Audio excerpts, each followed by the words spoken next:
The Young and the Restless spoilers Saturdays update November 2nd, 2024. Genoa City, Shadows of the Past. Halloween had always been a special time for Sharon Newman, a time when the streets of Genoa City transformed into a playground of costumes, laughter, and fleeting moments of childhood joy. This year, however, Halloween held a different kind of significance for her, a night where the boundaries between reality and nightmares blurred, and shadows of the past came hauntingly to life.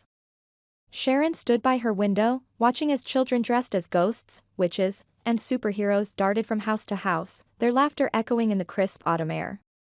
The decorations were elaborate, with lifelike animatronics and intricate displays that made the entire neighborhood come alive with the spirit of the season. Yet, amidst the festivities, Sharon felt an inexplicable sense of dread gnawing at her. Her thoughts were consumed by Heather, the woman she had attacked years ago, leaving her grievously injured. Official records declared Heather dead that night, but Sharon couldn't shake the feeling that something was terribly wrong. The guilt weighed heavily on her, manifesting in disturbing visions and relentless paranoia. She often found herself believing that Heather was still alive, lurking in the shadows, seeking retribution for the pain Sharon had inflicted. One evening, as Sharon sat alone in her living room, she felt a chill sweep through the house. The lights flickered, and the room seemed to darken unnaturally. She glanced toward the hallway and froze. There, standing at the end of the corridor, was Heather's face, pale, blood-streaked, and filled with a vengeful rage. Sharon's heart pounded as she instinctively reached out to cover her face, trembling with fear. When she dared to look again, Heather had vanished, leaving Sharon alone with her racing thoughts. Desperate for solace, Sharon turned to Nick, her trusted confidant and friend. She reached out to him, her voice shaky as she pleaded, "Nick, you have to believe me. Heather isn't dead. She's out there, watching me, waiting." Nick listened patiently, his expression a mix of concern and skepticism. "Sharon, you've been through a lot. The guilt must be eating at you, but I'm sure Heather is gone. Maybe you need to talk to someone professional about these visions." Sharon shook her head vehemently. "No, Nick.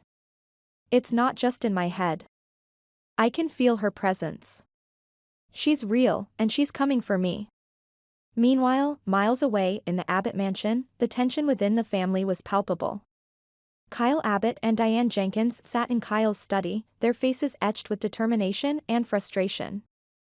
They were strategizing their next move against Victor Newman, Kyle's father, whose manipulative schemes had long threatened the stability of the Abbott family empire. "We need to expose Victor for what he truly is," Kyle insisted, leaning forward. "He's been playing us against each other for too long. It's time we take a stand." Diane nodded, her eyes steely. "Agreed. But we need solid evidence. Victor is always one step ahead. We can't afford any missteps."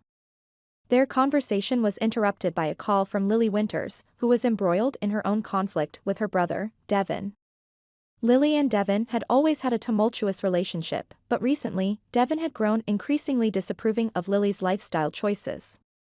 "Lily, you need to get back to work at Winters," Devin snapped during their latest argument.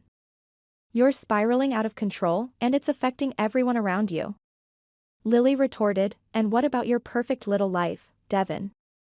Always so focused on appearances and business, but what about us? What about family?" Their heated exchange mirrored the broader conflicts within the Abbott family, where loyalty was tested, and alliances were constantly shifting.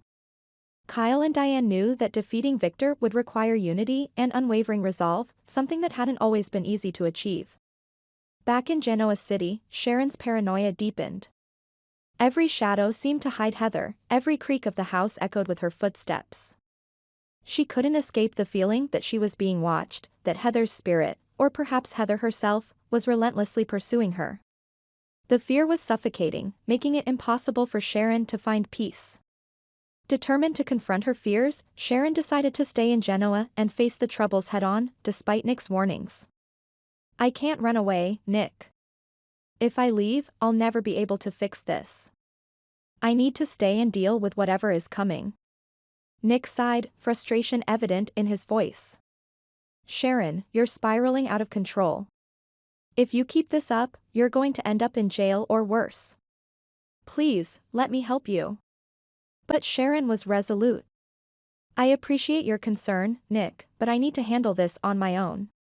I can't let Heather's story end like this. If she's alive, she deserves justice. As Halloween night approached, the tension in Genoa City reached a boiling point. The streets were buzzing with excitement, but Sharon couldn't enjoy the festivities. Her mind was a whirlwind of fear and guilt. Each step she took, feeling like she was walking deeper into a trap set by her own conscience. On Halloween night, the city was alive with color and sound. Houses were adorned with spooky decorations, and people of all ages roamed the streets in elaborate costumes. Despite the cheerful atmosphere, Sharon felt isolated, her anxiety mounting with every passing moment. She decided to take a walk, hoping the fresh air might calm her nerves. As she wandered through the crowd, her eyes scanned the faces around her, searching for any sign of Heather. The vibrant costumes made it difficult to distinguish friend from foe, but Sharon was convinced that Heather was among them. Suddenly, a chill ran down her spine as she caught a glimpse of a familiar face in the crowd. A woman dressed as a ghost, her makeup eerily similar to Heather's, pale skin, darkened eyes, and a blood-streaked face. Sharon's heart raced as she instinctively moved closer, her fear intensifying. "Heather?" Sharon whispered, her voice barely audible over the laughter and music. The woman turned slowly, and Sharon's blood ran cold. It was Heather, her face twisted in anger, eyes filled with an unspoken promise of revenge. Sharon backed away, but the crowd pressed in around her, making it impossible to escape. The vision of Heather seemed to solidify, becoming more real with each passing second. Panicked, Sharon reached out for help, but the crowd's revelry drowned out her cries.